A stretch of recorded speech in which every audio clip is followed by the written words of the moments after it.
La Universidad Sergio Arboleda presenta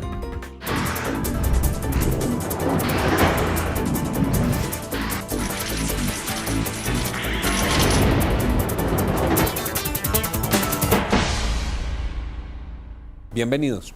Pocos temas son más sensibles en nuestra costa caribe que la situación de Electricaribe.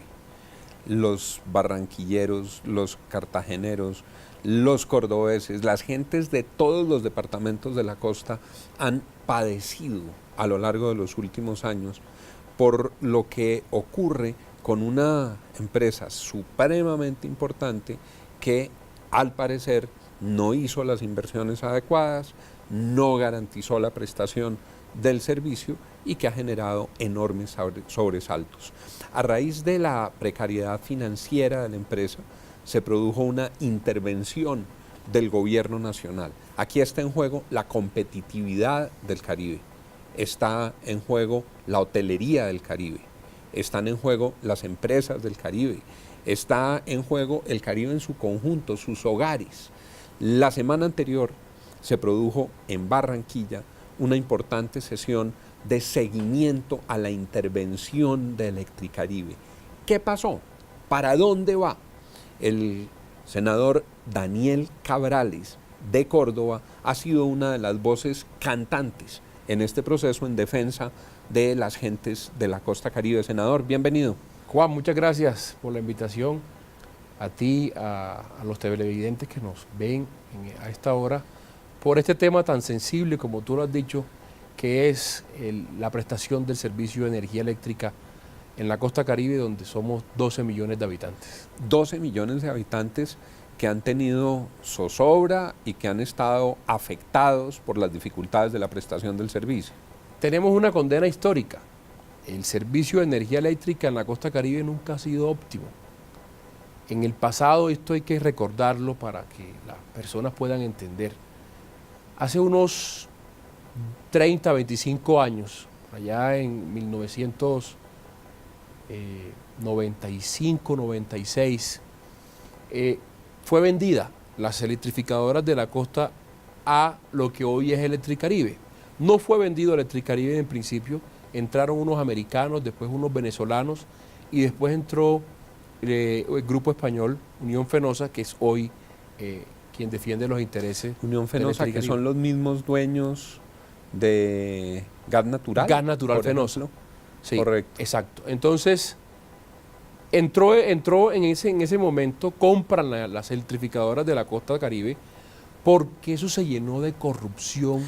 Eso era la antigua Corelca, ¿no? La antigua Corelca, había la electrificadora de la costa, electrificadora de Córdoba, cada departamento tenía, digamos, una electrificadora, por así decirlo, y eso estaba lleno de corrupción, eso estaba lleno de mal servicio, de penumbras casi que todos los días en todos los rincones del departamento, y que la cobertura, la ampliación de cobertura de las redes eléctricas se iban ampliando al gusto del congresista que tenía a su mando la empresa de las electrificadoras en todos estos departamentos. Luz a medida de la clientela. Exactamente. Entonces yo necesito que nuestros líderes o políticos o fulano, amigo mío en tal parte, le amplíen la cobertura, y allá es donde se gastaban los dineros. De pronto no habían los recursos necesarios, pero se hacía de esa manera. Y mucha corrupción, y me imagino. Totalmente corrupción. Mucho serrucho. Y clientelismo total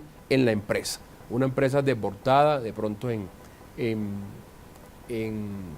lo que tiene que ver con los trabajadores, con personal y gastos administrativos, y no hacían las inversiones que se necesitaban para esto.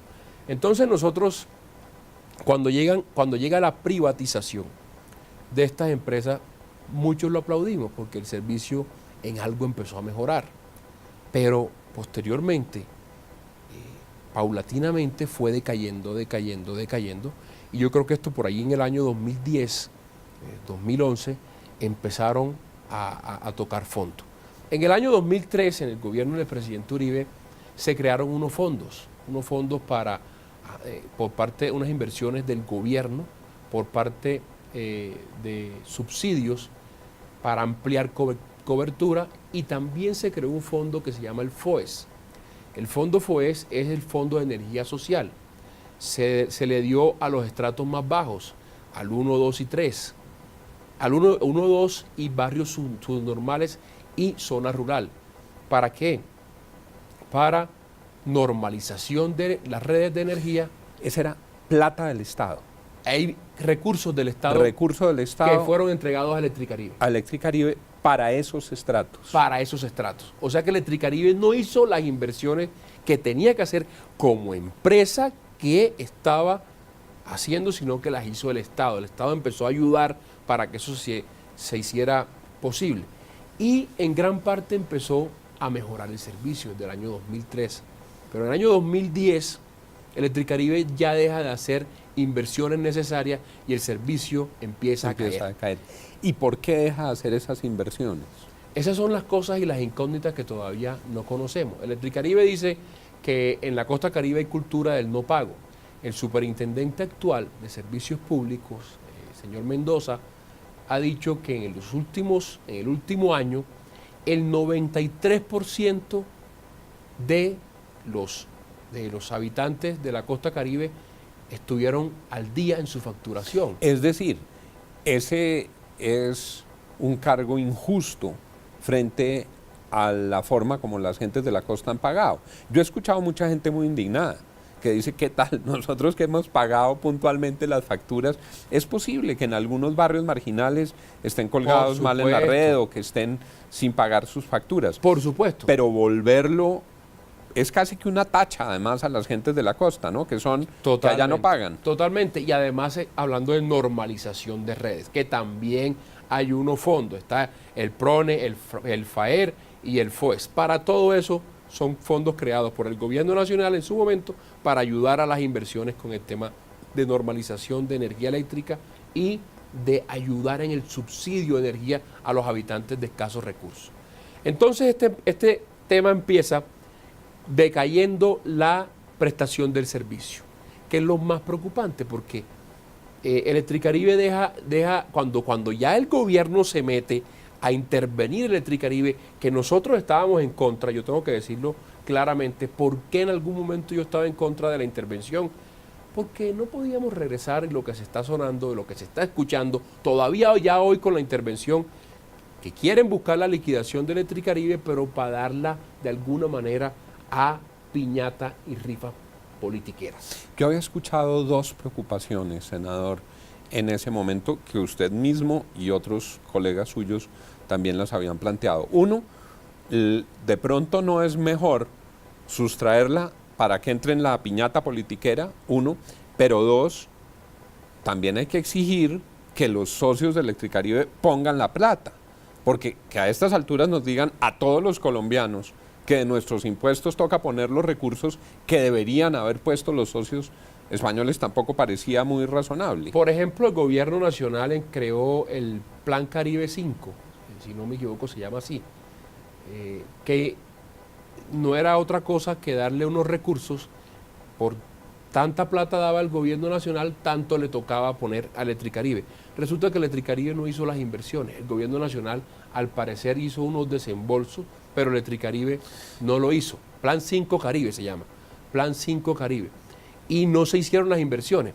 Pero la intervención de Electricaribe, después del debate que hicimos en el Senado de la República, el Centro Democrático, la senadora María Rosario, el senador Fernando Araujo, mi persona, y la senadora Daira Galvis, que también la senadora Daira Galvis, estuvo en el tema. Que es cartagenera. Es cartagenera y es la vicepresidenta hoy del Congreso.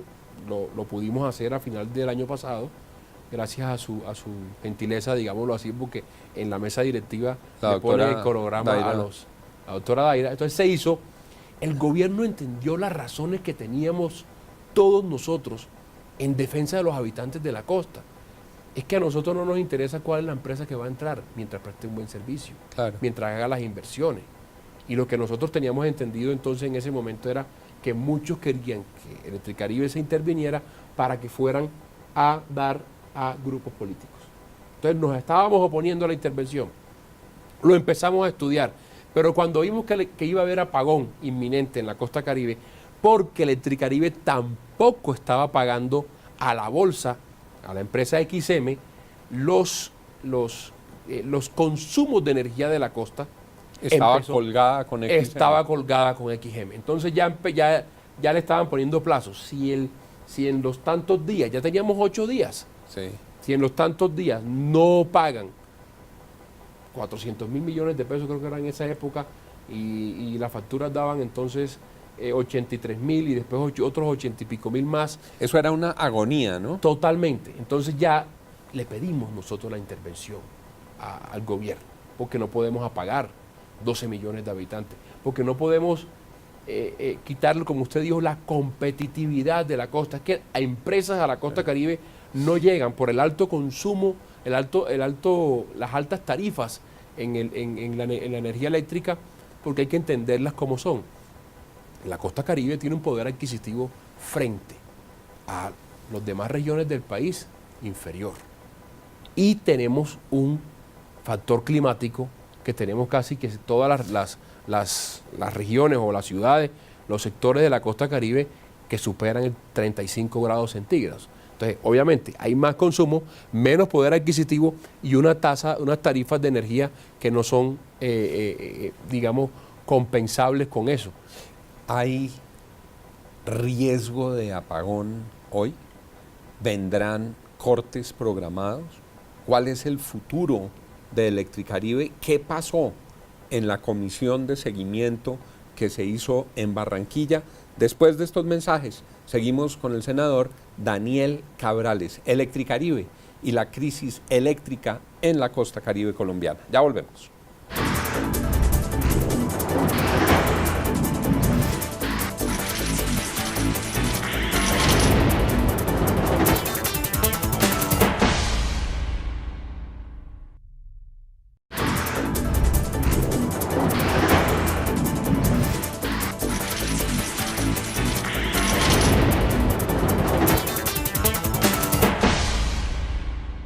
Regresamos.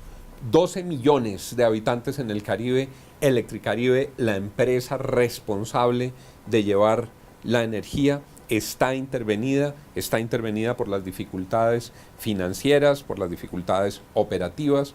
Las gentes del Caribe han sufrido a lo largo de los últimos años por cortes de energía y se han dañado sus electrodomésticos y no han podido desarrollar algunas industrias. El seguimiento a la intervención, de acuerdo con las normas que nos rigen, se hizo en una comisión parlamentaria en la semana anterior en la ciudad de Barranquilla. ¿Qué pasó, senador Daniel Cabrales? Usted que estuvo ahí en la primera fila de esa comisión de seguimiento. Bueno, básicamente en esa comisión de seguimiento nos acompañaron los trabajadores de nómina de Electricaribe, obviamente preocupados por el futuro laboral que tiene cada uno de ellos, de la familia de ellos, que dependen de eso. ¿Por qué el futuro laboral? Porque no se sabe en qué va a terminar este tema de Electricaribe. ¿Está todavía abierta la posibilidad de que Electricaribe sea liquidada? ¿Esa es una opción que existe? Sí, yo creo que sí. Yo creo que Electricaribe puede ser liquidada. Nos gustaría a nosotros lo que hemos venido pidiendo desde hace muchos años. Cuando yo aspiré a la alcaldía de Montería en el año 2011, una de las cosas que le pedimos nosotros, fundamentalmente porque quiero resaltar, Juan, el departamento de Córdoba es el departamento más golpeado por el mal servicio de Electricaribe. La ciudad capital en Colombia más golpeada y en la costa caribe por interrupciones, por así decirlo, es Montería. La que más cortes tiene. La que más cortes tiene, la que más cortes, digamos, el peor servicio de Electricaribe está en Córdoba. Malo entre los malos, dirían. Lo peor entre lo peor, digámoslo así, así es. Entonces, desde allá empezamos nosotros a proponer que de alguna manera entrara empresas serias a comprar una salida amistosa al tema de Electricaribe. Si bien sabemos que Electricaribe es una empresa privada, pero esto es un servicio público y el Estado no puede, digamos, taparse los ojos con este tema. ¿Y empresas serias era que una EPM? EPM. Yo proponía EPM. en ese momento buscar acercamientos con EPM para que EPM de alguna manera entrara a operar el servicio de energía eléctrica. Y hoy es una posibilidad. Ahí tenemos que hacer una modificación en la ley, porque Por ley no se le puede permitir a una empresa más del 25% Más del 25. de distribución. Creo que ya EPM tiene... Está muy cerca del está 25. exacto, creo que está en el 23 algo, es su capacidad. Pero tiene, de su capacidad en la ley, pero tiene capacidad para ser, digamos, mucho más grande. ¿Y los trabajadores qué dicen? Entonces los trabajadores estaban preocupados, obviamente, por la continuidad de sus contratos laborales, cosa que nosotros le pedimos al superintendente, que cualquiera que sea el escenario, digamos, de Electricaribe a futuro, se les respeten los derechos a los trabajadores. Es lo que está en la ley, es lo que está en las convenciones colectivas que tienen ellos con la empresa, con los trabajadores, y eso fue uno de los temas que se tocó profundamente en la comisión. Preparando este programa, hablé con la senadora Guerra, hablé con el senador Alexander López, y me expresaban que hay una inquietud por el insuficiente fondeo del pasivo pensional de la empresa, que han encontrado que ahí hay un problema. Sí, parece ser que el pasivo pensional de la empresa es mucho más grande de lo que hoy conocemos. Estos son, digamos, son cosas que tienen que ni el mismo superintendente hoy lo tiene claro, porque en la comisión que hicimos el día jueves en Barranquilla no quedó claro, pero lo que sí anunció él es que era superior. Que era superior, o sea, ya dijo, hay un faltante para cubrir el pasivo pensional. Es más grande de lo que hoy se conoce. ¿Y el superintendente o el interventor dejaron intuir o dejaron ver si ellos tienen alguna salida favorita, capitalizar, buscar el socio, vender, liquidar? ¿Dejaron ver algún camino? Acaban de hacer un crédito, un préstamo en el banco BBVA, que fue, que según una convocatoria, el que ganó para hacer el crédito a Electricaribe contra los activos de Electricaribe. Supuestamente no hubo ningún respaldo diferente, sino a los activos propios de Electricaribe, por 320 mil millones de pesos. ¿Eso qué garantiza? Garantiza la prestación del servicio durante 4 meses. 4 meses. 4 meses, desde que la intervinieron hasta la fecha que se termina ahora, en los primeros días de marzo. Una de las preguntas que no me supo contestar el superintendente de Servicios Públicos, ¿qué va a pasar después del 14 de marzo? Que supuestamente es la fecha que se cumple para el plazo de los 4 meses de intervención y los 4 meses desde que ellos y ahí garantizaron el servicio. ¿Tendrían que definir qué hacen con la empresa o lo pueden prorrogar? Yo creo que se puede prorrogar el tema. Es más, nosotros pedimos eso. ¿Por qué le pedimos al superintendente prorrogar? Porque, Juan, hay que reconocer, el servicio de alguna manera ha mejorado. Muy poco, pero ha mejorado. Desde la intervención. Desde la intervención. En algo ha mejorado y eso hay que reconocerlo. Entonces, la intervención, primero que todo, por los temas financieros de Electricaribe debe continuar. Y por el tema de servicio que paulatinamente mejora, debe continuar. Pero no se puede continuar y perpetuarse en el tiempo. ¿Sí? Correcto. Porque hoy el gobierno nacional tiene la totalidad del mando de Electricaribe, por así decirlo, aunque esté a una intervención, y ellos son los responsables del tema. Eso, senador, traslada a los predios del gobierno las tragedias que le ocurran a los habitantes del Caribe con la empresa, desde ese infortunio reiterado que viven con la gente electrocutada, los daños por los cortes de energía, los daños por los picos de energía. Eso hoy todo recae en la intervención. Claro, no hay excusa para que el gobierno nos haga responsable del tema. Por eso el gobierno debe estar interesado en prontamente salir en una solución, ya sea liquidatoria de Electricaribe o que Electricaribe arregle un tema ante empresas que puedan llegar a invertir. Es que Electricaribe tiene que entender, Juan, que no hizo las inversiones necesarias durante todo este tiempo que ha pasado y que en base a eso es que tocamos fondo en la costa Caribe. Se llegó en un momento indicado que hasta un 83% eran los que pagaban puntualmente la cartera de Electricaribe. Pero Electricaribe tiene que entender que un usuario a quien no le prestan un buen servicio, un usuario que no quisiera pagar nunca una factura. Entonces las inversiones no se hicieron, un usuario descontento empezaron a, digamos, inclinar la balanza hacia los problemas que se fueron acrecentando de Electricaribe. Hoy Electricaribe debe entender que no pudo con la costa atlántica, no hicieron las inversiones necesarias y que deben salir del tema. A mí me inquieta la situación fiscal del gobierno. El gobierno, que había recibido una situación relativamente tranquila, gastó mucho, hubo una caída de los ingresos petroleros, han venido sucesivamente una tras otra y otra reforma tributaria. Estamos estrenando una reforma tributaria que es absolutamente dura contra el bolsillo de los colombianos, con el IVA, y no se le ve en ese panorama al gobierno ni colchón, ni recursos, ni fondos para empezar a poner sobre la mesa dineros de Electricaribe. Uno ve al ministro de Hacienda, después de todo lo que habían dicho de la tributaria, con el pecado y sin el género. Digamos que quedaron clavados los colombianos, pero las finanzas públicas siguen en rojo. Sí. Ellos dicen, para otra vez volver a este mismo tema, que los recursos de los subsidios que hay al tema de Electricaribe están garantizados. Tanto el ministro de Hacienda como el ministro de Minas como el superintendente. Estos tres fondos, PRONE, FAER y FOES, que están garantizados.